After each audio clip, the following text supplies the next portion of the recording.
Ang isang masusing proseso ng pagsusuri ay nagpasya na ang Dibisyon ng News and Public Affairs ng Conamore Broadcasting Systems, DWTI-AM, ang himpilan ng mga walang kupas, DWKI-FM at Channel 8, para sa mga gagawaran ng karangalang 1996 Man of the Year ng lungsod ng Lucena at lalawigan ng Quezon.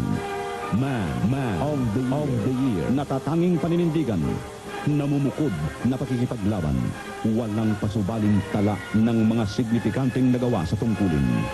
Man of the Year, 20 na lider ng mga sanggunian ng Lucena at Quezon. Man of the Year, ihahayag na.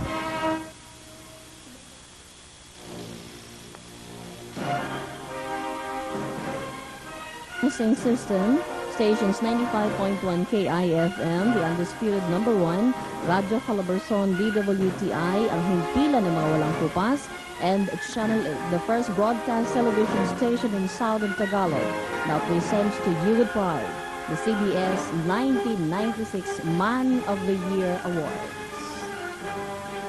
Magandang umaga po sa inyong lahat, mga kaibigan. Sa pagbubukas sa ating formal na palatuntunan, pasisimulan po natin ang pambungad na panalangin na pangunahan ni Ginoong Javier Curia ng Radyo Calabarzon DWTI. Pakisamahan niyo po ako sa pasasalamat at pagsamo ng bendisyon sa Diyos Amang makapangyarihan sa lahat. Marami pong salamat, Panginoon namin Diyos, sa ipinahihiram mong buhay, gagamitin po namin sa iyong ikararangal. Marami pong salamat sa kaloob mong mga mahal namin sa buhay. Pinayaman mo po kami sa presensya nila sa aming buhay. Happy Valentine po sa kanilang lahat. Marami pong salamat sa pinagkaloob mong hanap buhay. Pagbubutihin po namin lagi araw-araw upang patuloy nito kaming gantihan ng pagpapala at pakikinabang. Marami pong salamat sa mga tunay na kaibigan na bukas ang palad sa pagdamay sa aming mga kagipitan at nagbubunyi naman sa aming mga tagumpay. Marami pong salamat sa aming kalayaan na nagpapatingkad sa aming katauhan at sana po'y magpatuloy ito sa ilalim ng demokratikong kapaligiran na pinaghaharian ng kapangyarihan ng batas. Marami pong salamat sa aming kalusugan at sana'y manatiling walang nararamdamang masama sa aming katawan. Marami pong salamat sa pagbibigay mo sa amin ng iyong bugtong na anak na tumubos sa aming mga kasalanan. Marami pong salamat sa matatapat at may malasakit na mga public officials na karagalan ng aming pamayanan katulad na ngayon ay aming itatanghal. Marami pong salamat sa pagpapanatili mong matatag malusog sa Conamore Broadcasting Corporation na aming pinagtatrabahuhan. Sana po'y patuloy naming magampanan ang aming paglilingkod sa mga taga-Quezon sa pamumuno ng aming pinuno na si Mayor Tito Ojeda. Marami pong salamat sa iyong paggabay, sa iyong walang awang, sa iyong walang patlang na mga biyaya at ipahintulot mo pong maging patuloy kaming kapakipakinabang sa aming kapwa at sa aming bayan sa pangalan ni Jesucristong aming Panginoon. Amen. Thank you very much. Narito naman po ang ating si Miss Evelyn Dumas ng DWTI para tayo pangunahan sa ating pambansang awit. Tayo po tayo.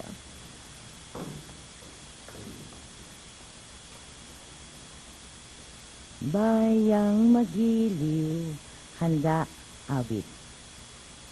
Bayang magiliw, perlas ng silangan. Puso, sa isip ng buhay. Lupangin, tulangin, tamang lulong, di kapasisip, sa dagat puno, pagsimulan, sa langit puno, mailalang puno, awit sa pagkain naman, ang gandang wasawat mo'y kasi, ang iluwing at araw na kayo.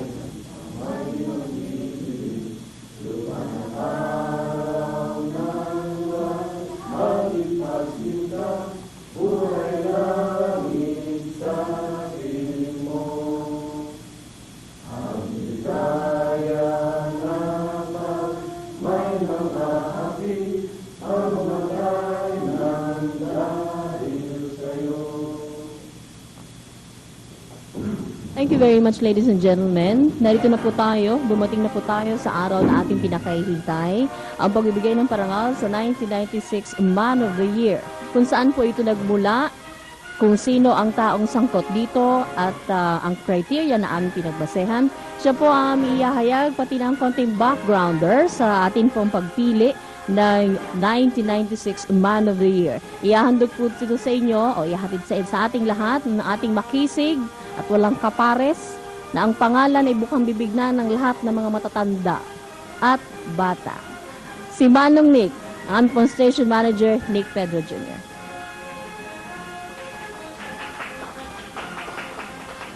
Salamat po sa magandang introduksyon ng maganda ring angkor. Tuwan-tuwa ho yan sa sinasabi ko ito. Magandang umaga po sa inyong lahat. Isa pong malaking karangalan na sa Conamore Broadcasting System sa pangalan ng aming mga himpilan ng radyo at ng telebisyon na makasama namin higit sa lahat ang awardee sa araw na ito. Ganon din po ang kanilang mga mahal sa buhay, mga kamag-anak na pinakasuyuan din po namin na kung maaari maging saksi sa gagawin ngayong awarding. Alam ho ninyo kung titingnan natin ang relasyon ng media sa tinatawag nating komunidad, sa tinatawag nating pamahalaan, sa kabuuan po ng bansa. Madalas na ang media ay tumatayo doon sa kalagayang tagapuna. Tumatayo po doon sa kalagayang kung minsan ay sinasabi ng ibang wala na yatang nakikitang maganda. Ang media ay sinasabi pa nga ng ibang tagapintas, sinasabi ng ibang mukhang ito yung watchdog ng ating lipunan. Mukhang ito yung vanguard ng ating sambayanan. Marami pong role ang media. At isang karangalan na maging bahagi ang Conamore Broadcasting System sa role na ito. Pero tiningnan namin ang media hindi dun sa responsibilidad lang na makita yung mga kapintasan, yung mga pagpuna, yung mga maling ginagawa sa ating pamahalaan o sa ating pamayanan, kundi tiningnan namin ang media bilang isang entidad na magbibigay ng inspirasyon sa ating mga public officials para higit pang gumawa ng mabuti, para itampok yung kanilang kakayahan, para magpakita ng natatanging liderato sa kanilang kapwa mga opisyal at sa kanilang mga constituencies. Doon po nabuo yung ideya na kinakailangan sigurong umalis pansamantala ang media sa kanyang role bilang tagapuna ng mga pagkakamali. At tumayo ito bilang isang entidad na tutukoy naman doon sa tinatawag na mabuting nagawa ng ating mga opisyal. Kaya ho, sa pamamagitan ng gabay ng aming Pangulo, ng President and Chairman of the Board ng Conamore Broadcasting System, ay kinonceptualize ang isang klase ng award na bagamat manggagaling lamang sa Conamore Broadcasting System sa pamamagitan ng kanyang mga news and public affairs staff, ay magbibigay kulay doon sa maningning na mga performance ng ating mga lokal na opisyal sa lalawigan ng Quezon at ng lungsod ng Lucena. Mga serye po ng pagpupulong, mga serye ng deliberasyon, matapos ang isang mabusising nominasyon, bago pa lang napagpasyahan ang gawad na ipagkakaloob sa araw na ito. Dalawang kriteria ang sumilang sa nasabing deliberasyon. Yung kriteria na sa nalolooban ng kanyang 1996 performance ay dapat siyang pag-ukulan o gawaran ng pagiging Man of the Year. O kaya ay sa bisa o sa pamamagitan ng isang pagpapasya o paninindigan sa mga issues of public concerns ay maipagkaloob sa kanya ang award na ito. Natutuwa po kami na hindi naging sahol sa mga ganitong klase ng pinuno ang ating pamahalaan at ang ating pong komunidad ang lungsod ng Lucena at ang lalawigan ng Quezon. Sa katotohanan ay marami po ang kalipunan ng mga pinagpilian, pero dalawa ang sadyang natampok. Sa amin pong pagpili, tinalikuran namin ang anumang relasyon sa kanino mang tao o sa kanino mang opisyal. At sa kaibuturan ng aming puso ay iginawad namin ang hatol sa bisa ng kakayahan at sa bisa ng performance ng nasabing o ng bibigyan natin ng parangal mamayang mga pararangalan. Sana ang pagkakataong ito'y magsilbing inspirasyon, katulad ng aming sinabi, para ang iba pang mga opisyales sa ating lalawigan at sa ating lungsod ay gumawa ng higit na paglilingkod sa ating sambayanan. At magsilbing inspirasyon din sa kalipunan ng media na tayo po ay hindi lamang watchdog, na tayo po ay hindi lamang tagapuna ng mga pagkakamali, tayo po ay nagtatampok din ng mabubuting halimbawa sa ating pamahalaan. Sa pamagitan po ng Conamore Broadcasting Systems, malugod po namin kayong tinatanggap ngayong umagang ito. Salamat po. Thank you very much, Mr. Nick Pedro, si Manong Nick ng Channel 8. Ngayon naman po ay hindi na tayo magpapaligoy-ligoy pa. We will proceed to the awarding ceremonies para po sa ating Man of the Year.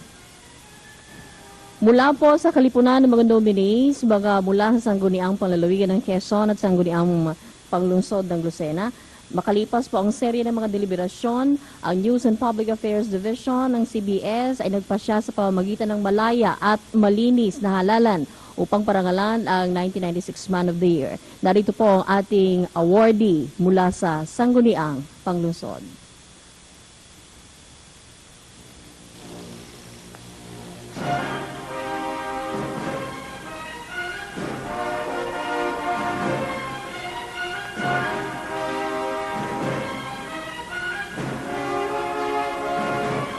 Kung ang mensahe ng isang obra maestrang painting ay maiintindihan sa mga inilalarawang detalye kahit di nagsasalita, ay ang paglalarawan naman ng kanyang mga sinasabi ng di ipinipinta ang sinasaklaw na sining ni Kagawad Lenny Papa Medwa. Saan mang forum, basta't may usapan o pagtatalakayan, ay tiyak na lulutang ang diwa ni Lenny. Bihasa si Kagawad Medwa sa paggamit ng kanyang wika. She can even manipulate the medium effortlessly. She can relate and condole at one point, rage at an instant, furiously slanderous at the height of a moment, or consoling, apologetic, sympathetic, or passionate in the next instant, as the case may be. She is a master of these communication tools and never its slave. Ito ang pangunahing katangian ng liderato ng Gabriela Silang ng Sangguniang Panglungsod. Assertive, articulate, eloquent.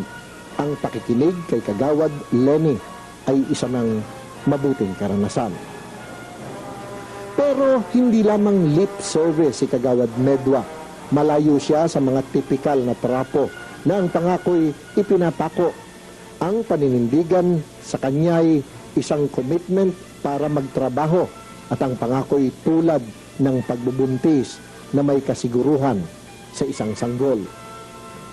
Babaligtarin ni Medwa ang mundo, kakausapin ang pinakamailap at pinakasupladong opisyal, walang tugot, nahahagilapin ang pinakalumang papeles sa baul ng mga tala o kahit pa siguro tumawid sa alambre basta't makuha lang ang hinahangad na resulta.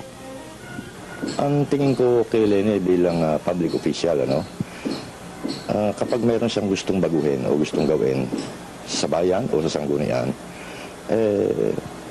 she'll see to it na she will do everything para maipostro niya, para magawa niya ng paraan na yung kanyang goal ay maganap. Kasi ang pagkaka-try niya ay hindi lang sa loob ng eskwelahan, pati sa labas. Kung ibabalik ko ang panahon nung una, naging aktivista ang kanyang mga moves niya. sumasama sa rally, sumasama sa mga demonstration. Pero nakita niya na wala siyang magagawa habang siya nasa loob ng eskwelahan. Kaya't nung pumasok sa isip niya na meron lang siyang magagawa kung siya ay magiging isang public official. Ang isang natatandaan ko ay noong mag-isip siya na kung paano magkakaroon ng social impact ang lahat ng gagawin niya sa loob ng sanggunian. Progresibo ang kamulatan ni Kagawad Lenny Papamedwa. Pinanday ng yugto ng aktivismo at ng gabay ng malaya, subalit responsableng parenting ng mga magulang. Pinalaki siya sa layaw ng independenteng pag-iisip, sariling pag-aanalisa sa tama at mali, at pagigiit sa makatwirang kapasyahan. Siya yung tipong pwede mong kumbinsihin, pero hindi pwedeng utuin. Nung simulaan kong subaybayan ang batang yan, alam mo naman, panganay, siyempre, ando na yan, bagamat pangarap ko magkaroon ng anak na panganay, naando rin yung upbringing na dapat siya ay maging strong, maging firm, at kung meron siyang gustong gawin, kinakailangan maging persistent siya at maging determined doon sa resulta ng kanyang gustong gawin. Siguro nadagdag na rin yung training dito sa bahay na dapat ay palagi siya nakatutok sa performance. Alam mo, dito sa bahay, may tinatawag kaming friendly competition Ako ay may sariling hanap buhay. Ang asawa ko ay nasa government. At nung si Lenny ay nagsimulang pumasok sa politika, ay ang aming pamilya ay nakatutok doon sa tinatawag na performance. Whatever endeavors na naka-engage ang isang membro ng pamilya, ay see to it na tutulungan namin with full cooperation. Pero ang isang nananatili sa isip namin ng bawat isa ay yung achievement. Hindi takot sa pagbabago si Kagawad Lenny. Hindi siya nagpapatali sa pangamba ng baka o sa emosyonal kayang pagpapahalaga sa luma at kupas na. Alam niyang kailangang sumabay ang tao sa pag-inog ng mundo. Batid niyang idinidikta ng modernong panahon na hindi na pwede ang bara-barabay. Must be a vision to achieve the mission, na ang pananaw sa kaunlaran, kung pangarap man, ay hindi nakukuha sa panaginip, na hindi pwedeng uwido, na ang kailangan ay definidong objective at programang nakaplano. Ganito tiningnan ni Kagawad Lenny ang pinagsisilbihang syudad. Maagang dumating sa kanya ang realisasyon na kailangan ng iayos ang salansan ng mga bagay-bagay sa Lucena. Tao, lupa, bahay, agrikultura, industriya, komersyo, negosyo, pamahalaan, serbisyo, kapaligiran, buwis, trapiko, etc., etc. Pero pag-aayos na ididikta ng mismong mga nasa larangan at hindi ng mga outsider technocrats para may puso at may konsensya. Inulunsad niya ang inisyatibo noong 1996 para sa drafting ng isang Master Development Plan para sa lungsod ng Lucena.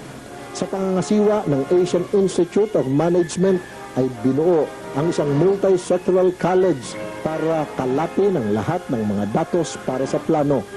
Hindi naglaon at isinumite ang draft ng Master Development Plan. Kumikilos pa ito hanggang sa kasalukuyan. Sa kanyang pananaw, nakita niya na masyadong limited. So nakaisip siya ng isang proyekto na pumapailalim doon sa tinatawag na Master Development Plan. Alam ko at sinabi niya sa akin na medyo mahirap gawin ito. Bukod sa pag-iisip niya, kinakailangan niyang makuha ang cooperation, hindi lang ng sanggunian, hindi lamang ng mayor, kundi pati na rin yung mga taong maaari niyang kailanganin sa project na ito. For example, yung mga professors niya sa Asian Institute of Management. Pero may isang malaking tanong dyan.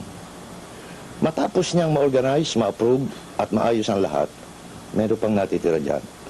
Yung tinatawag na legwork. Hindi ko alam kung kaya niyang tapusin ito.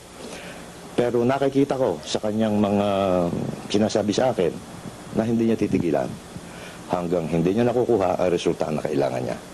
Para makita niya sa kanyang sarili at sa lahat ng pamayanan na kanyang ginagalawan, yung tinatawag niyang social impact to the community where she lives. Kasabay halos ng proyekto ay binuksan din ni Medwa sa sangguniang panglungsod ang mungkahing malawakang pagbabago sa internal rules ng konseho. Ang nagsimulang may reserbasyong pagtanggap ng kapulungan sa mungkahi ay umani sa huli ng suporta ng mayorya at naipasa ang panukala ni Medwa. Ang maayos na proseso ngayon sa deliberasyon ng sanggunian ay nagpatunay sa paninindigan ni Kagawad Lenny na makabubuti nga sa kapulungan ang pangyayari. Again, I would like to congratulate my daughter, Councilor Lenny Papa Medwa, for having achieved so many things that is in line with what she projected doon sa kanyang posisyon ngayon.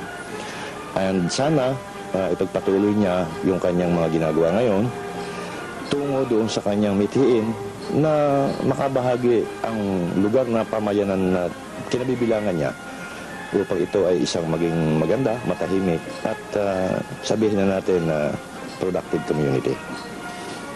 Sabi nga, kung ikaw ay marunong magpatakbo ng pamilya, ay pwede ka rin magpatakbo ng isang bayan, at kung kaya niya magpatakbo ng isang bayan, baka dumating ang panahon na capable na rin siya na magpatakbo ng isang syudad. Siguro yun lang ang masasabi ko. Sana ipagpatuloy niya ang kanyang mga magandang ginagawa. Hindi lang sa kanyang kapakanan, kundi sa kapakanan ng lahat ng kanyang nasakupan. Lenny Papa Medwa, ang CBS 1996 Man of the Year para sa lungsod ng Lucena. Congratulations!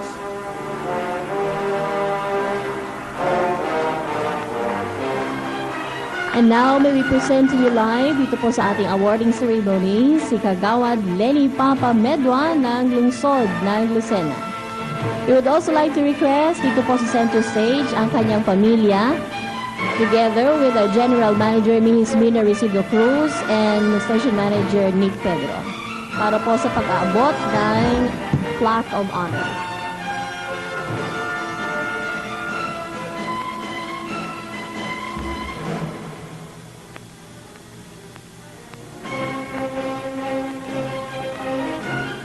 Buhat po sa Radyo Southern Tagalog Conamore Broadcasting Systems, DWTI AM, DWKI FM at Channel 8. Sa lahat ng dito'y makababatid, iginagawad ng Conamore Broadcasting Systems ang pagkilala kay kagalang-galang Lenny Papa Medwa, Kagawad, Lungsod ng Lucena, sa kanyang pagmumungkahi at pagbubunsod sa pagkakagawa ng Master Development Plan para sa lungsod ng Lucena na binuo sa malawak na partisipasyong sektoral, sa kanyang pagtataguyod at pagsusulong para sa malawakang pagsasaayos ng mga alituntuning pangloob ng sangguniang panglungsod na nagbunga ng makabuluhang pagbabago sa kapulungan ng konseho.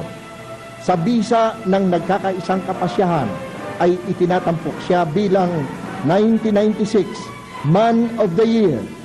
Ipinagkakaloob sa lungsod ng Lucena ngayong 14 ng Pebrero 1997. Lagda Mirna O. Resido Cruz, General Manager. Lagda Mayor Joselito A. Ojeda, President and Chairman of the Board, Conamore Broadcasting Systems.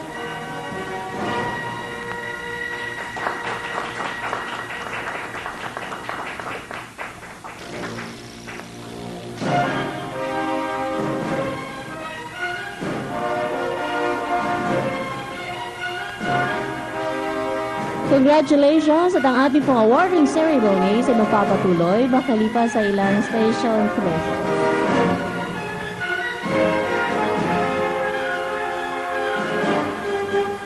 Man of the Year. Ihahayag na.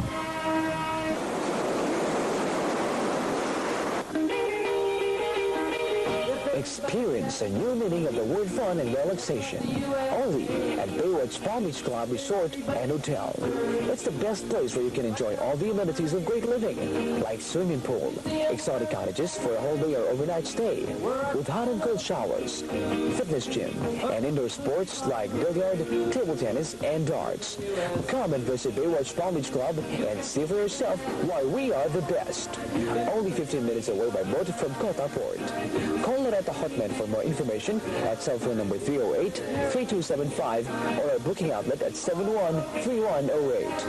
Baywatch Palm Beach Club Resort and Hotel is located at Talan, Salera, Quezon. Baywatch Palm Beach Club Resort and Hotel, the best place for the whole family. La Doña Ana Catering Service is the official caterer of Baywatch. The Bureau of Jail Management and Penology needs 140 Jail Officer 1. Qualifications are Filipino citizen, 5 feet 4 inches in height for male and 5 feet 2 inches for female. At least second-year college with 72 academic units.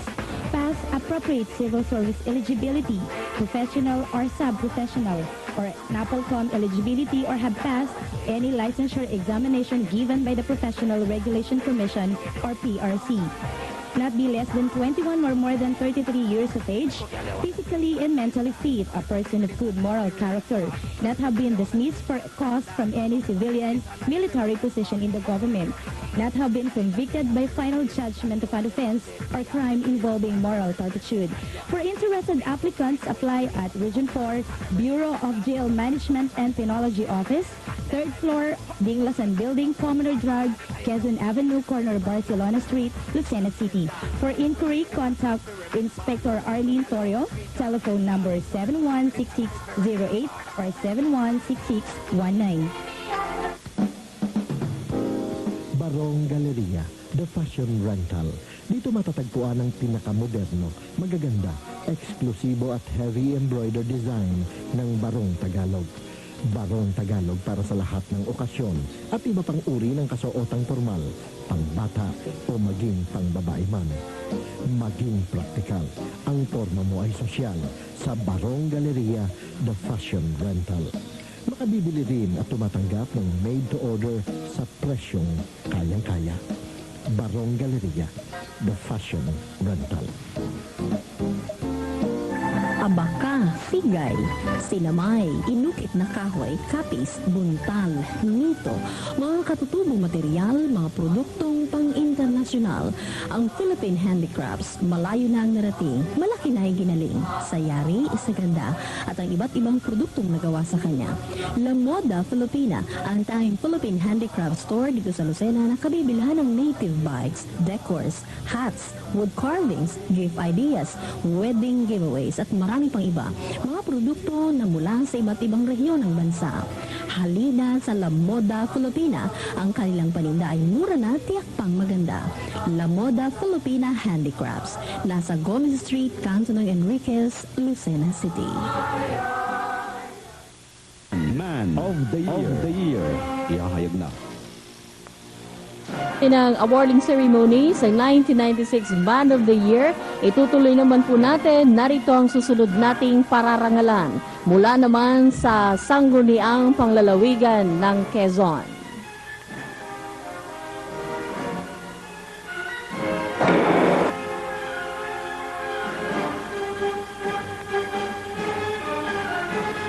Nagnagalit ang mga bagang, mahidang nagmumura sa sulok na kinalulugaran. Nang muling magsalita sa nagpupuyos na tinig na halos pasigaw, ay malinaw ng mababakas sa namumulang mukha ni Bukal Claro talaga ang isang posturang walang atrasan sa pinaninindigang issue sa kapulungan ng Sangguniang Panglalawigan ng Quezon. Yon ang mga pagkakataong sibat man o tangke, ang iharang mo hindi pa rin makaaawat sa pakikipag-argumento ng Bukal. Marami ng pagkakataong nakita namin sa kondisyon ito si Bukal talaga.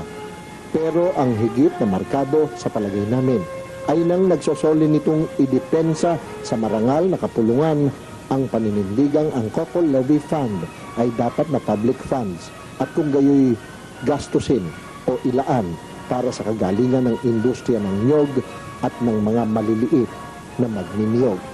ay minarapat naming ilaan ng lubos sa usapin kaugnay ng Coconut Levy Fund. Yan po ang dahilan kung bakit kayo na aming mga pinagpipitagan ng panauhin ay minarapat din naming anyayahan upang magbigay ng ilang mga paliwanag kaugnay sa usapin na ito ng Coconut Levy Fund. Nalalaman po namin na ang inyong kaalaman kaugnay sa bagay na nabanggit ay makapagbibigay ng katiyakan kaugnay sa isang panukala na nabibinbin sa kagalang-galang na kapulungan ito. Ang panukala po ay ang pagpapatibay ng isang kapasyahan na nakatukoy sa kagalang-galang na Pangulo ng Pilipinas upang amyendahan ang Executive Order number 277 upang nang sa gayon ay magkaroon ito ng sapat na ngipin upang may patupad ang ninanais nitong ipatupad. At ang pangalawa pong kapasyahan na nakabimbin sa kagalang-galang na kapulungan ito ay isang kapasyahan naman na nakatukoy sa kagalang-galang na Korte Suprema upang ipahayo ng damdamin ng mga magsasaka ng niyog sa lalawigan ng Quezon upang kanilang madaliin ang pagbibigay ng karampatang kahatulan sa usaping nakapending sa kanila at bigyan ng konsiderasyon ang saloobin din ng mga mamamayan na bagamat masasabi ngang sila ay nakapagbenta ng kanilang mga shares noong mga nakaraang panahon, ang nasabing bentahan ay tila hindi magandang ang pagkakaganap. Merong sabi nga ay hindi pagkakaunawa sa kanilang bahagi sapagkat noong panahong yon, sa ilalim ng diktador na si Marcos, noong panahong ito'y bilhin ng mga ilang tao lamang, ay sinasabing wala ng pag-asa na mabubulok lamang ang mga COCOPED receipts na ito sa kanilang mga taguan, subalit wala ng kapangyayarihan ang kanilang mga naging kontribusyon dito sa industriya ng niyog. Kaya po marami, mismo po ang representasyong ito ay nakapagbili ng kanyang ilang shares sa halagang 50 sentimos lamang, gayong piso ang halaga nito na ibinigay na representasyong ito doon sa Coconut Levy na tinatawag noong panahong yon. Antagonistiko ang maraming mga bukal sa ideyang nais ni talagang maging paninindigan ng Provincial Board sa isang resolusyon para ipadala sa mga pambansang pinuno ng pamahalaan. Isa ng katawa-tawang sitwasyon para sa mga humahadlang kay talaga dahil may nauna nang naipasa sa sanggunian na sumusuporta sa deklarasyon ng Presidente na ang Coco Levy ay public funds. Sa harap ng inconsistencies na ito, ay nais pa ng mga nagsisitutol sa mungkahi ni Bukal talaga na tumawag muna ng pagdinig para sa magkabilang panig ng issue. Outnumbered but never outfought. Talaga initially lost the battle then, but to the eyes of many who stand witness that very same sanggunian session, Talaga won the war. The succeeding developments of the issue vindicated Talaga si Stan. Hindi lang sa nabanggit na pagkakataon nagpamala si Bukal Claro Talaga ng natatanging paninindigan. Naging saksi rin ng 1996 sa maraming niyang pagtindig sa kapulungan para sa pagsusulong ng mga pangkapaligirang lehislasyon. Hindi pa man malay umingay noon ang nagbabagang issue ngayon sa South Luzon Tollway Extension na idadaan sa Banahaw ay maingay na si Talaga dito at maingay pa rin hanggang ngayon sa pagtutol. Hidagkis at tinutulan din ito ang mga ginagawang proyekto ng mga ahensyang tulad ng sa Communications Group ng Philippine Army at ng NAPOCOR, nang ang mga ito ay walang patumanggang magputol ng kahoy sa may puder ng reserbasyon sa Banahaw at nang maglagay ng karsada sa kabundukan. Nabingi rin ang QMWD kay Bukal Talaga nang kastiguhin ito ang napapansing kawalang pagtukoy ng water district sa mga watersheds ng Banahaw na siyang source ng tubig ng Quezon Metropolitan Water District. Samantalang kinampihan naman ng Bukal ang mga magsasaka ng Tayabas at Lukban na naapektuhan ng claim ng QMWD sa halos lahat ng mga natural springs sa Banahaw sa bisa ng water franchise na lingid sa kaalaman ng mga magbubukid na malaunang gumagamit ng mga bukal sa kanilang patubig sa halaman at hayop. Consistent si Bukal talaga dito. Pareho ang sinasabi sa kanyang ginagawa. Bagay para tawagin siyang the Banahaw Vanguard ng ilang sektor sa lokal na media. Bukal klaro talaga never left things undone or unsaid as the case may be dahil bahagi na yon ng likas niyang liderato. Si Papa bilang public official, pinipilit niyang tugunan lahat ng pangangailangan, lalong-lalo na sa kanyang distrito. At kung may panahon, umiikot siya upang dinggin lahat ng kanilang mga hinaing, gustong mangyari at upang ito ay sa katuparan, binibigyan niya ng mas malalim at mas wika nga mas malaking tsansa bawat mamamayan, lalong-lalo na sa unang distrito ng lalawigan ng Quezon. Hindi kailanman nanahimik si talaga sa mga importanteng pampublikong usapin. He never hesitate crossing party lines if it is people and environment that are at stake. Exercising up to the limits his options under his legislative privilege. Magsasalita, sisigaw kung kinakailangan, kukumpas, makikipagdebate at makikipag-argumento, makikipagpilitan kahit talo sa bilang dahil sa mataas na antas ng pagkilala sa tiwala sa kanya ng bayan. Watching Bukal klaro talaga, articulating the wisdom of his views at the peak of his voice and in a moment of argumentative fury is already a spectacle to behold. Malilimutan mo nang nakalilis pala ng hanggang siko ang kanyang long sleeves shirt o nakalaylay kaya ng maluwag ang nakakabit din namang kurbata. Sapagkat ganoon naman talaga, si Claro talaga. Unfashionable, ordinary, too simple, yet so true. Malalasing sa alak si Bukal talaga, pero hindi kailanman sa kapangyarihan. Ay, ang gusto ko kay Daddy, mabait. Tsaka nabibigyan ako maraming toys. Ang gusto ko kay Daddy ay mahal na mahal kami. Kaya mahal na mahal namin siya. Yung baby pa kami, idadala kami ni Daddy sa beach. Paglaki ko rin, gusto kong kagaya ni Daddy. Daddy, you made us very proud of you. Congratulations, Daddy. Congratulations. Happy Valentine's. Happy Valentine's, Daddy. Love you, Daddy. Congratulations, Bukal Claro talaga.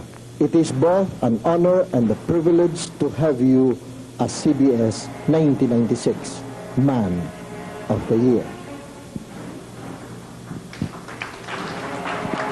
At dito po sa ating studio narito ngayon, si Bukal Claro talaga. May request his family na samahan siya rito sa center stage upang tanggapin ang plaque of honor na iaabot muli po na aming General Manager, Ms. Mirna Resido Cruz and Mr. Nick Pedro. Thank you very much. Buhat po sa Radyo Southern Tagalog, Conamore Broadcasting Systems, at sa DWTI AM, DWKI FM at ng Channel 8. Sa lahat ng dito'y makababatid, iginagawad ng Conamore Broadcasting Systems ang pagkilala kay kagalang-galang Claro Y talaga, Bukal, lalawigan ng Quezon.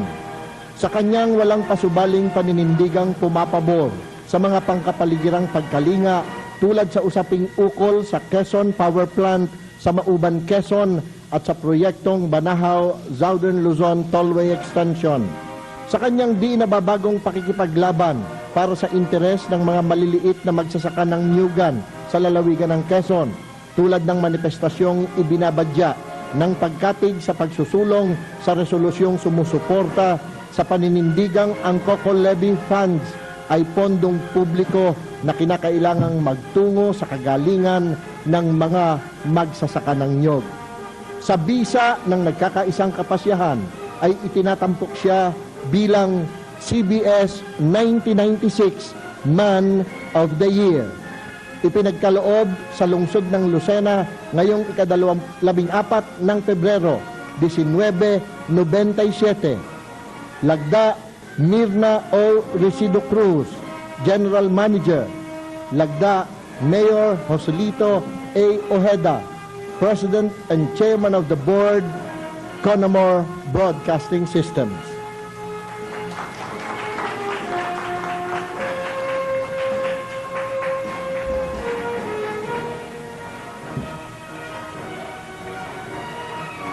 Congratulations, Bukal Claro talaga. Kami po'y magbabalik ang 1996 Man of the Year Awards makalipas ang palala.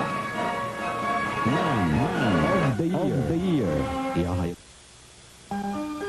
The MMG Diagnostic Center is now open to provide the most advanced system in healthcare services.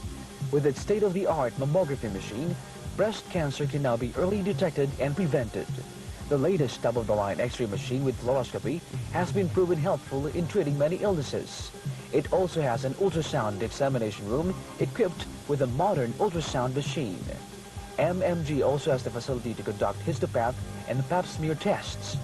With its automated and computerized laboratory, MMG promises a thorough and precise diagnosis of your ailments. And their latest acquisition, the CT scan, a highly computerized X-ray machine that produces a detailed picture of your body. Plus, an in-house pharmacy for your prescription needs.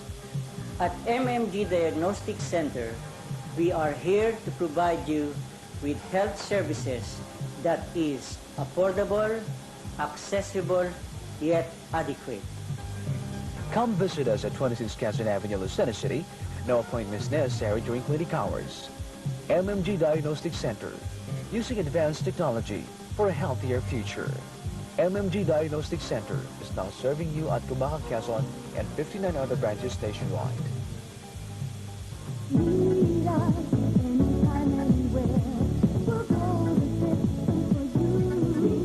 Right from the start, Extelcom has been caring for you, keeping you just a call away, and keeping it affordable. Innovating, coming through for you, because at Extelcom, we care. Extelcom care.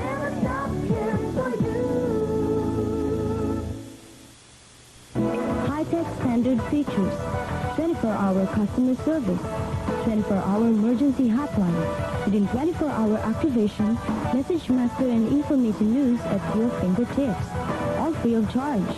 Visit our office at 85B Pigam Street, Lucena City, or contact the following: Rogie, Daisy, Lillian, or Angel at cell number 0973-858800 or 850742, or call Edwin Gonzalez at 717796.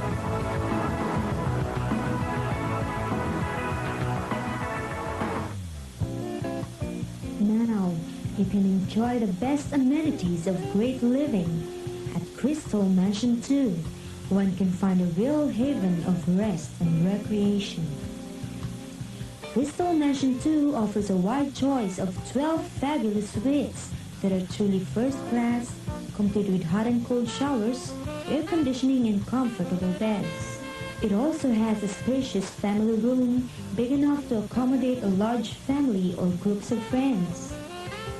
For seminars or conferences, it is equipped with 2 conference rooms for 30 or 50 persons and a multi-purpose function hall designed for parties or special occasions. For fun and relaxation, there's an exclusive videoke room for your private use, plus a fully stocked bar of your favorite drinks and beverages. Join our exciting crowd. We have disco dancing during Fridays and Sunday nights, and an all-time favorite ballroom dancing on Saturday evenings. Crystal Mansion 2 is located at Maharlika Highway in Pagdalao, Quezon, only minutes away from Lucena. Call us at 713686 and 373-2065. For reservation and information, contact Mr. Carlito Tan at 731-1370 or at 731-1402. Crystal Mansion 2, offering the luxuries of life at reasonable prices.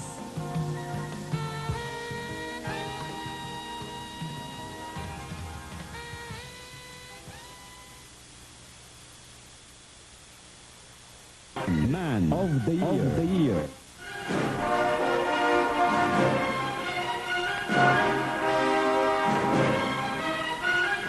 Mga kaibigan, naihayag na po ang 1996 Man of the Year ng lungsod ng Lucena, lalawigan ng Quezon. Narito naman po para sa kanilang talumpati ng pagtanggap. Siyempre kanina nauna rin siya. Unahin na rin po natin ngayon si Kagawad Lenny Papa Medro. Palakpakan po natin.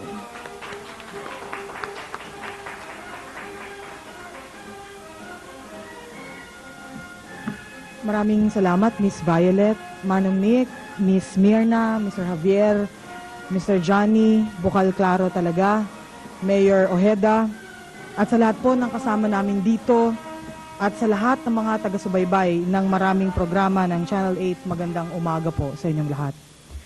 Tunay pong isang malaking karangalan para sa akin, bilang isang babaeng baguhan sa larangan ng politika at batang lingkuran ng lokal na pamahalaan, ang mabigyan ng ganitong pagkilala sa aking munting ambag sa pamayanang umampon sa akin. 28 years ago, may mag-asawang Tubong Laguna, dala ang isang taong gulang na batang panganay na anak, ang nagdesisyong permanenteng manirahan na sa lungsod ng Lucena.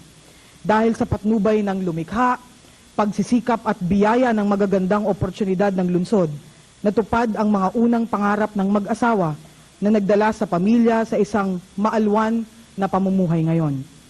Kung kaya't nang tumawag ang oportunidad ng politika, ay naisip ng pamilya na ito na marahil ang pagkakataon upang kahit papaano ay maibalik sa pamayanan at pasalamatan ang maganda nitong karanasan sa lungsod. Ang pagtugon ng inyong lingkod sa tawag ng politika ay isa ring kadugunan sa hamon ng aking profesor sa UP noong panahong ang politika ko ay nasa kalye, na lumagay sa isang katayuang may kapasidad at autoridad na makapagpabago ng sitwasyon ng pamayanan. Sabi niya ay, alin ang mas gugustuhin mo? Maging aktivistang walang pwedeng gawin kung hindi ang tumuligsa sa namamahala o maging bahagi ng mga namamahala na pwedeng makatugon sa mga suliraning tinutuligsa. Nang ako'y mapapasok sa politika, para bang naulit muli ang tanong, alin ang mas gugustuhin ko? Maging oposisyon o parte ng administrasyon? Sa aking ikalawang termino, sa aking ika-4 na taon bilang konsehal na halal ng bayan, ay masasabi kong tunay na nasa pamahalaan, kung hindi man tanging sa pamahalaan matatagpuan ang oportunidad na maging bahagi ng mga pagbabago sa pamayanan tungo sa ibayo pa nitong kaunlaran. Subalit sa sistema ng politikang Pinoy, magagawa mo lamang ito kung parte ka ng administrasyon. Masarap tumiligsa, madaling mang-intriga, at lalong mas madaling pumuna. Pero pagkatapos ay ano? Ang 10 taong Master Development Plan ay isang programa sa kaunlaran talaga kung ito'y maiisa katuparan. Subalit sa aking pananaw, sa pagkakabalangkas pa lamang ng vision, mission statements o pananaw at misyon ng plano na naglalarawan ng Lucenang nais nating panahanan ayon sa pananaw ng 45 kataong mula sa halos lahat ng sektor ng pamayanan, pananaw at misyong nagsasaad ng direksyon kung saan patungo ang syudad sa susunod na 10 taon ay isang malaking hakbang na nagpapatunay na ang pamayanan at ang lokal na pamahalaan kung magsasama at magtutulungan ay mas makatutugon sa pangangailangan ng komunidad. Na kung tatanggapin pala ng pamahalaan na hindi nito kayang tugunang mag-isa ang lahat ng pangangailangan ng pamayanan ay mas magiging madali upang ang pamayanan mismo ang maghandog ng tulong upang mabalangkas ang kanyang mga pangangailangan at pagkatapos ay kapit kamay nilang pagtulungang matugunan ang mga ito. Dahil sa programa sa kaunlaran ng lungsod, sinasabi namin sa lokal na pamahalaan, kasali ka, lusenahin. Ang pag-aamyenda ng internal rules ng sangguniang paglunsod ay bunsod ng paglalayong maitaas sana ang level ng panunungkulan ng mga nasa lehislatibong sangay ng lokal na pamahalaan. Bilang mga halal ng bayan at kumakatawan sa bayan, hindi sapat ang panglunis lamang na sesyon. Sa mabilis na kaunlarang tinatamasa ng lungsod, kailangang makaagapay ang mga bumubuo ng lehislatura. Marami pang dapat tugunan ang mga konsehal at pangalawang punong lungsod, maliban sa pakikipaglibing, pakikipagsayaw, pangangasal, pakikipag-inom, pagnininong o pagnininang. Ang bagong internal rules ay nagbibigay hamon sa mga lehislador na maging malawak at malikhain ang pag-iisip upang ang mga lokal na batas habang nagbibigay kaayusan sa pamayanan ay nagpapahintulot din na makaagapay at lumago ang Lucena kaalinsabay ng iba pang umuunlad at maunlad na lungsod. Ang mga nabanggit na programa at iba pang programa at proyekto ay naisakatuparan ng inyong lingkod dahil ako ay parte ng administrasyon. Hindi bilang isang sunod-sunurang, kung hindi bilang isang aktibong miyembrong iginagalang at pinakikinggan. Sa puntong ito ay nais kong pasalamatan ang ating punong lungsod, Mayor Ramon Y. Talaga Jr., sa pagbibigay sa akin ng ibayong pagtitiwala at oporsyunidad na maisakatuparan ko ang aking mga layunin bilang lingkod din ng bayan. Ang mayor po natin ay hindi takot sa mga bagong ideya, hindi madamot sa mga oporsyunidad na patunayan ang iyong kakayahang maisakatuparan ang mga proyektong para sa bayan. Ang mayor po natin ay hindi takot sa mga sumisibol na politiko, bagkus ay bukas loob na pababayaang ipakita mo ang iyong kakayahan. Mayor, maraming salamat po. Nais ko ring pasalamatan ang aking mga magulang at mga kapatid. Ang aking mga magulang na nagpamulat sa aking may sarili akong pag-iisip upang manindigan at humabi ng mga sarili kong pangarap ng walang pangamba o pag-aalinlangan. Salamat sa aking kabiyak, ang kalahati ng aking buhay, ang aking asawa na naniniwala sa kakayahan ko bilang babae at bilang individual. Salamat din Tita Nympha, Tita Carrie, Tita Atel sa pagmamahal nyo bilang kaibigan. Sila ang aking pamilyang nagpapanatili ng aking mga paa sa lupa at nasa tabi ko sa aking bawat hirap at tagumpay. Sa aking mga kasama sa trabaho, Arnel, Edgar, Gay, mga datihan at mga bago, sa lahat ng mga naniniwala sa kakayahan ng inyong lingkod, maraming salamat po sa inyong suporta. Hindi ko kaya ang trabaho kung wala kayo. Sa Con Amor Broadcasting Systems, maraming salamat. Ang karangalang ito ay isang malaking hamon. Ang malaman ng mga katulad kong nanunungkulan na may nagmamasid sa aming mga ginagawa na handang kami tuligsain kung nagkakamali o sumasalungat sa sinumpaang tungkulin at handa rin naman kami papurihan kung may magandang naiambag ay malaking bagay upang baguhin o mas lalo pa naming pagbutihin ang aming ginagawa. Maraming salamat rin sa bagong inspirasyon. Sa Pilipinas, kalimitay may pagkutsa pag nalamang ikaw ay nasa gobyerno, lalo na nga kung ikaw ay opisyal. Pero sa mga ganitong pagkakataon, taas noo kong sinasabing ako'y parte ng gobyerno, babae at batang politiko. Bukas ang mga matang pinasok ang trabahong ito. Sa trabaho daw na ito ay walang utang na loob at huwag kang maghihintay ng pasasalamat. It's a thankless job, they say. More often than not, you are damned if you do and damned if you don't. But I would stay anyway, if you let me, that is. Mananatili pa rin ako sa politika kung ako'y pahihintulutan. Dahil sa politika at sa pagiging politiko, pwedeng magkaroon ng pagbabago. Kung anong klase ng pagbabago, hindi lang po depende sa politiko, kung hindi lalo't higit, depende sa inyo. Nais kong i-share sa inyo ang isang likha na naging pamantayan ko sa tuwing ako'y mapufrustrate sa aking trabaho bilang politiko. People are unreasonable, illogical, and self-centered. Love them anyway. If you do good, people will accuse you of selfish, ulterior motives. Do good anyway. If you are successful, you win false friends and true enemies. Succeed anyway. The good you do will be forgotten tomorrow. Do good anyway. Honesty and frankness make you vulnerable. Be honest and frank anyway. What you spent years building may be destroyed overnight. Build anyway. People really need your help but may attack you if you help them. Help people anyway. Give the world the best you have and you'll get kicked in the teeth. Give the world the best you've got anyway. Kung ako man po ay naging bahagi ng mga magagandang pagbabago, ito po ay dahil sa ako'y inilagay ninyo sa aking kinalalagyan. At sa pagtanggap ko po ng karangalang ito, tinatanggap ko ang bagong hamong maging sanhi pa ng marami pang magandang pagbabago. Maraming salamat po.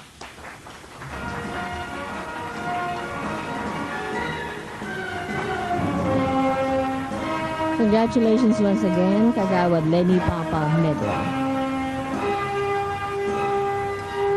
At ang hinihintay naman po ng mga taga-sangguniang panlalawigan, ating 1996 Man of the Year para sa lalawigan ng Quezon, Bukal Claro talaga.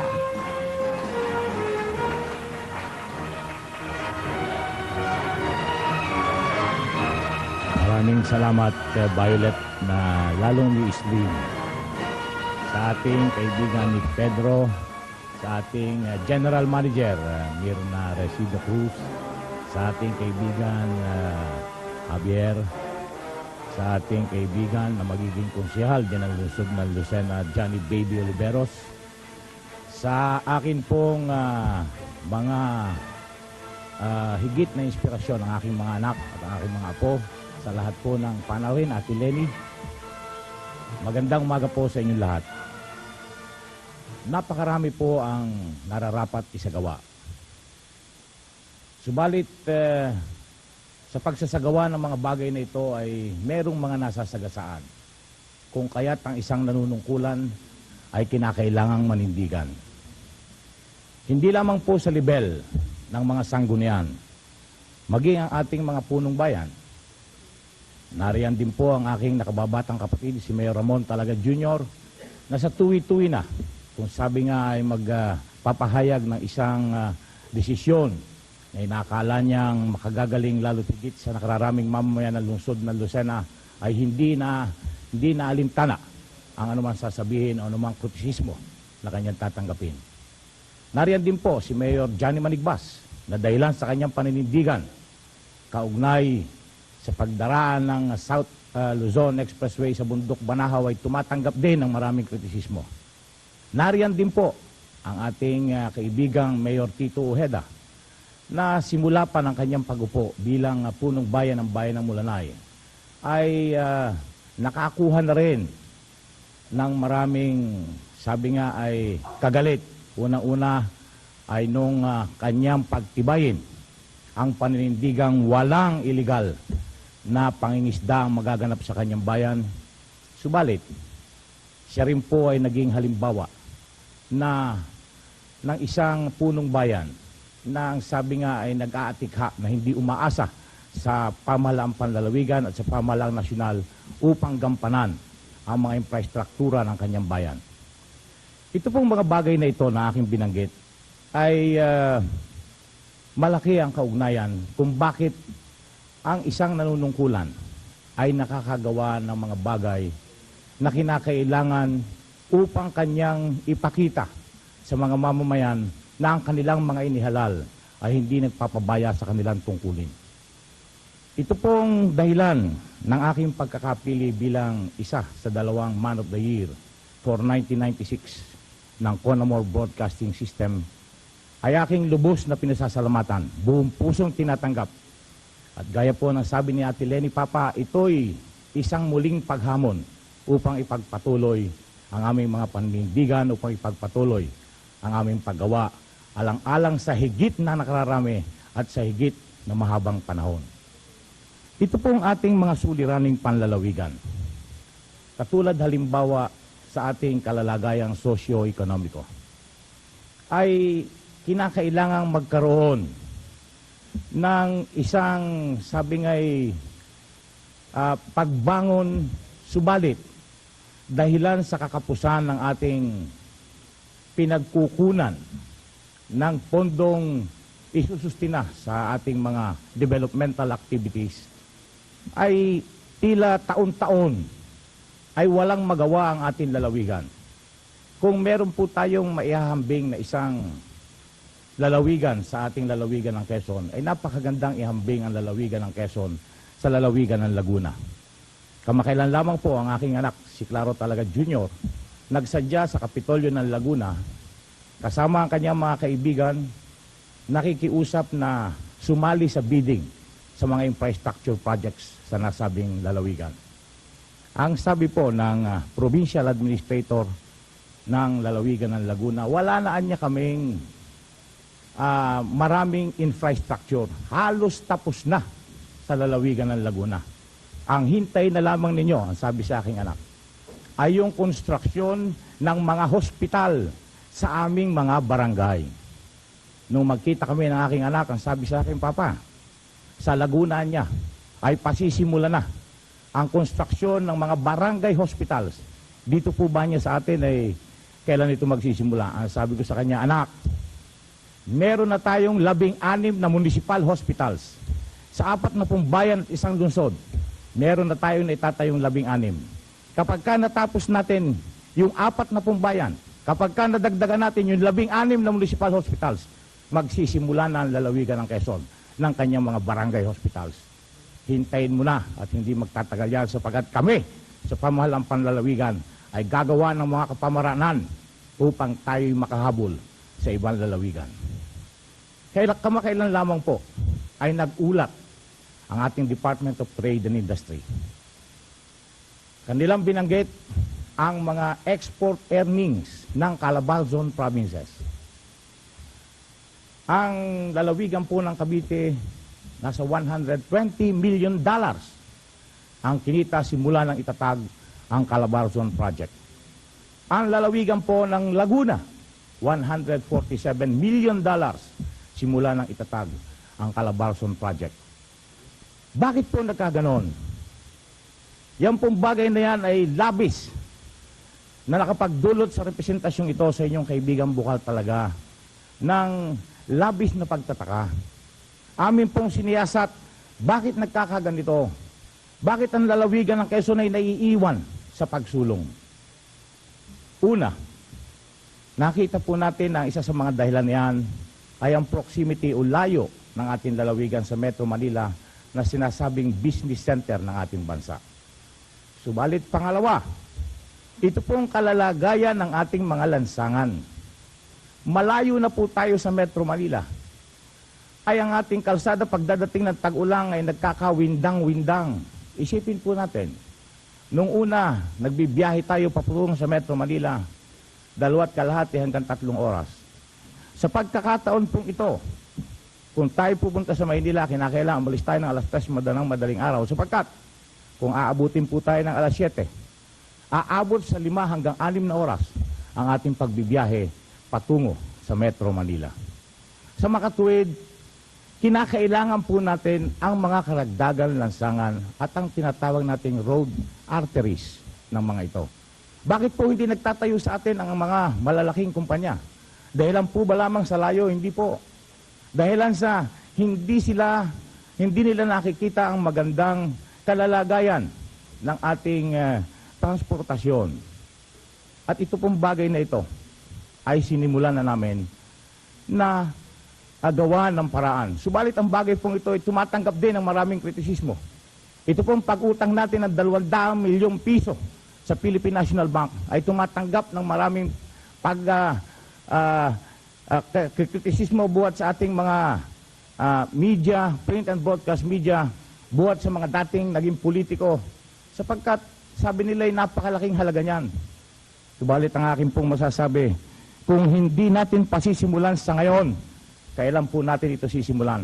At kung hindi po namin gagawin ngayon, kami mga nanunungkulan ngayon, ay sino ang gagawa nito? Kaya ito pong mga bagay na ito ay dapat ding isa lang alang ng ating mga kababayan. Makiisa. Sapagkat kami po na nanunungkulan sa ngayon ay napalagay dito sa kaisipan na nararapat isagawa ang mga dapat na isagawa, dapat gawin ang mga nararapat na gawin sa lalong madaling panahon. Kaya kung ano man po ang sabi nga ay maaaring maging kritisismo pa ng ating mga kababayan, yung po aming tatanggapin at makikita po natin kung ano magiging resulta ng aking mga tinuran para sa ating lalawigan. Sabi ko nga po kanina, ang naging batayan sa pagkakapili sa inyong kaibigang Bukal Claro talaga ay ang kanya ring naging paninindigan kaugnay sa pangangalaga ng ating kalikasan. Ito pong bagay na ito, simula po na ako'y manungkulan, ay aking sinubaybayan na at pinag-aralan kung papaanong ang ating likas yaman na ibinibigay ng bundok Banahaw ay mapag-ibayo. Totoo po, napakalaki na ng kasiraan ng ating pinagkukunan ng tubig inumin, ng pinagkukunan ng mga pantubig sa ating mga sakahan. Kaya po kami patibay ng mga alituntunin, naglaan ng salapi ng lalawigan upang mapasimula na ang isang massive, effective reforestation program diyan sa ating bundok Banahaw. Ito po ay magkakaroon ng launching sa March 18. Ito po ay medyo naantala. Ang sabi nga po ay dahilan sa mabusising partisipasyon ng ibang kasama kong bukal sa sanggunian, ang Memorandum of Agreement, ang mga planong isinagawa ng Southern Luzon Polytechnic College para dito ay naantala ng naantala. Subalit, ito naman po ay nagpatibay lamang na ang isang bagay ay kinakailangan pag-aralan munang mabuti bago ito isagawa sapagkat this reforestation program will involve 2.3 million pesos na galing po sa 20% development fund ng ating lalawigan.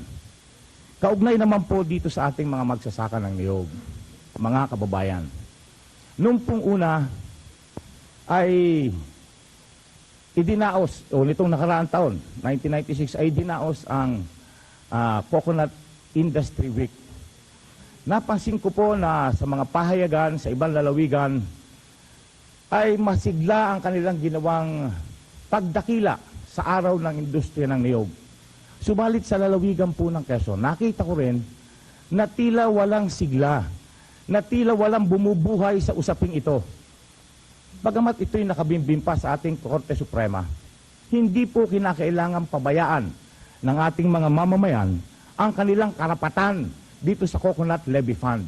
Ito po ay kanila. Ang Coconut Levy Fund na ito, na ginamit na ng mahabang panahon ng mga Marcos Cronies, na pinakinabangan na nila sa loob ng mahabang panahon, ay nararapat naman sa pagkakataong ito ay ibigay na at magbigay biyaya sa ating mga magsasaka ng niyog. Hindi lamang sa lalawigan ng Quezon, kundi sa buong bansang Pilipinas na nag-contribute din, na sa pilitan din kinunan ng piso o 50 sentimos noong panahon ng diktadura ni Marcos upang ang sabi nga ay ipunin para sa kanilang kagalingan. Sa punto pong ito, amin pong minarapat sa sangguniang panlalawigan, sa pamamagitan po ng inyong kaibigan, na palalahanan ang ating kagalang-galang na Pangulo, iparating sa kagalang-galang na Korte Suprema ang damdamin ng ating mga mamamayan upang nang sa gayon, sa kanilang pagbubuo ng isang desisyon, ay maisip nila na hindi dapat mapunta lamang sa 9 na pamilya ang Coconut Levy Fund na nagkakahalaga ng simula sa 70 bilyong piso hanggang sa 100,000 bilyong piso na kung mapupunta sa kamay, mapupunta sa isang trust fund para sa kagalingan ng mga magsasaka ng niyog, ay magbibigay ng kaginhawahan sa mga patuloy na naghihirap nating mga kababayan na may kaugnayan sa niyog. Bakit po sa kasalukuyan pinagpuputol na ang ating niyog? Bakit po ang presyo? Ang sabi nga ay kung meron niyog, mababa ang presyo. Kung walang niyog, mataas ang presyo. Sa makatuwid, nadi-discourage na ang marami nating mga magsasaka ng niyog. Mas madali pa niya itong makwarta kung ito'y atin lalagariin, gagawing coconut lumber. So, ito pong mga bagay na ito ay ating ding ginagawa ng paraan upang sabi nga ay mapunta sa dapat na may mag-ari nito. Mga kababayan at sa CBS, sa Conamore Broadcasting Systems, maraming salamat po. At gaya po na sinabi ni Ate Lenny, muli po, tinatanggap namin ang paghamon hindi lamang para sa taong ito, sa mga susunod pang taon. Magandang umaga po sa inyong lahat.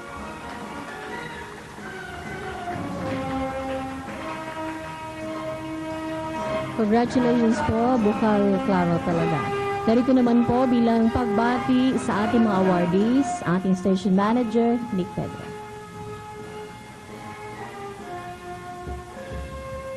Nais pong ipaabot ni Mayor Joselito Tito Ojeda sa ating mga awardees at sa kanilang pamilya ang taus-pusong pagbati sa karangalang ipinagkaloob sa inyo sa araw na ito. Pero gusto niyang bigyan ng emphasis sa pagkakataong ito. Yung katotohanan na hindi basta karangalan ang ipinagkaloob sa inyo.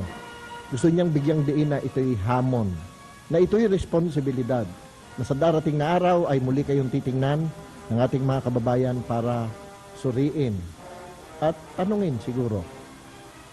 Sana'y hindi sila mabigo. Sa mga kababayan po natin sa lungsod ng Lucena at lalawigan ng Quezon, gusto rin pong banggitin ng aming butihing Pangulo at Chairman of the Board ng kumpanya na katulad ng sinabi ni Rizal, the people get the government that they deserve.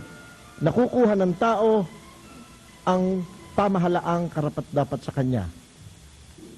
Gawin natin ang patuloy na pagsubaybay sa mga pinunong ito ng pamahalaan. Sapagkat sa pamagitan lamang nito, malalaman nila na tama at mali ang kanilang ginagawa. Ang award pong ito ay paraan lamang. Hindi po ito ang simula at ang katapusan. Sa mga susunod na pagkakataon sa CBS, ang Man of the Year Award ay pagkakaloob po ng kumpanya sa patuloy na pagsulong ng taon sa iba't ibang sektor ng ating pamahalaan. Marami pong salamat. Sa amin pong mabait na General Manager, ang amin pong pinagtititaganan, nakasama rin sa hanap buhay, Mirna Ojeda Resido Cruz, sa akin pong kumpadre na Radyo Calabarzon, paring Javier Curia, sa lahat po ng aming mga kasama sa hanap buhay sa Conamore Broadcasting System, ang mga himpilan ng DWTI Radio Calabarzon, DWKI-FM, at ang Broadcast Television 8. Sa ating po mga awardee, Man of the Year for the year 1996, amin po pinaabot sa inyo ang aming taus-pusong pagbati. At sana po ay ito ay maging isang hamon tulad nga ng sabi ni Pare Nick Pedro sa inyo na pagpatuloy pa ang inyong magandang ginagawa sa ating sambayan ng Pilipino. Sa ilalim po ng pamamatnubay at masusing pagsubaybay ng aming President, Chairman of the Board ng Conamore Broadcasting Systems, hindi po dito natatapos ang paghanap namin ng Man of the Year. Taon-taon po, tayo po ay muli ay hahanap at sasaliksikin, hindi lamang sa sangguniang panlalawigan, hindi lamang sa sangguniang panlungsod, kundi sa iba't ibang sektor ng ating pamahalaan, ang paghanap ng natatanging nanunungkulan sa ating pamahalaan, katulad ng ating pong ginawag ngayong Man of the Year. Ang pagpili po sa ating pong Man of the Year ngayon, taong 1996, ay dumaan po sa isang masusing at mabusisi at halos ay hindi na halos namin malaman kung paano namin tatapusin ang ginawang pagpili sa mga taong ito. Animo ay mga miyembro din kami ng Sangguniang Panlalawigan at Sangguniang Panlungsod. Nagkaroon po ng mga nominasyon, nagkaroon ng interpelasyon. Subalit ang lahat po na ito ay ginanap namin ng hinlingid sa kaalaman ng ating mga taga-subaybay. Ayaw po namin na magkaroon ng ika nga po ay mga labi-labi. Ayaw naming malaman ng ating mga taga-subaybay kung sino ang mga nominees.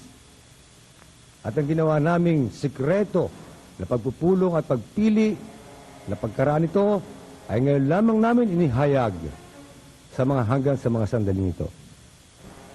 Kaya't sana po ang search ng CBS Man of the Year ay maging isang inspirasyon sa lahat po ng mga nanungkulan sa ating pamahalaan na kanilang gawin ang katulad ng ginagawa ng ating mga awardee ngayong umagang ito.